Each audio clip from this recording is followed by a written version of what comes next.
This is a cinematic masterpiece that pushed the boundaries of visual effects.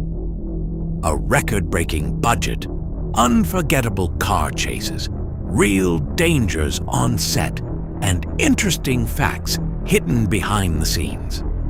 Today, we're going to look at the most famous car scenes from Terminator 2, Judgment Day. Let's begin.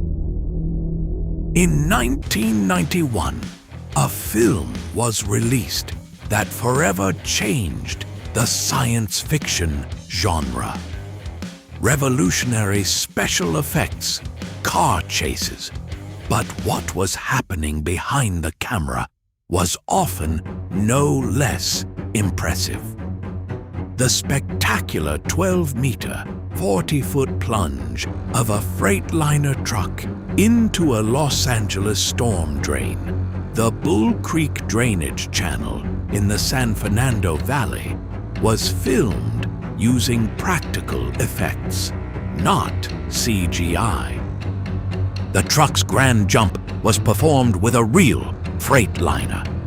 The stunt was so difficult and expensive that James Cameron could practically afford no mistakes.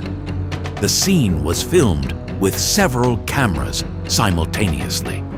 In some close-up shots, Robert Patrick, who played the T-1000, was actually in the truck's cab himself, which makes the scene even more realistic. On screen, it appears as if the T-1000 is driving a massive Freightliner himself, but in reality, a professional stunt driver hidden in a secret compartment of the truck was controlling it. Over $1 million was spent on these chase scenes, and filming lasted for several weeks to create one of the most memorable car chases in movie history. No less dramatic and spectacular is the part of the film where the liquid nitrogen tanker relentlessly pursues the T-1000.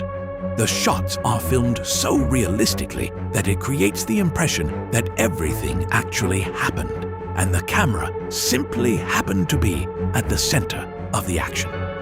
What makes it even more impressive is that this sequence was built largely with practical effects.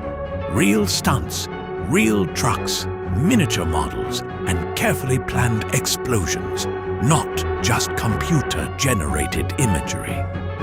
That's what gives the scene a true sense of weight, movement, and danger.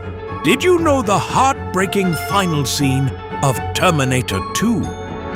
Judgment Day wasn't filmed in a real working steel factory.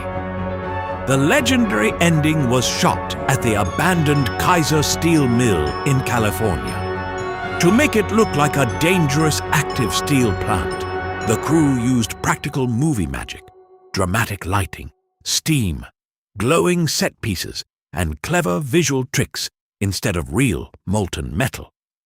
And the explosive scenes.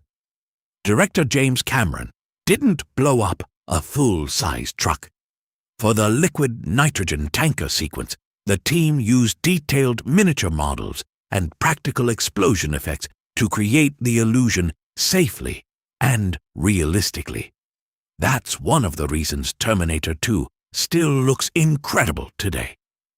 Practical effects plus selective CGI equals movie history.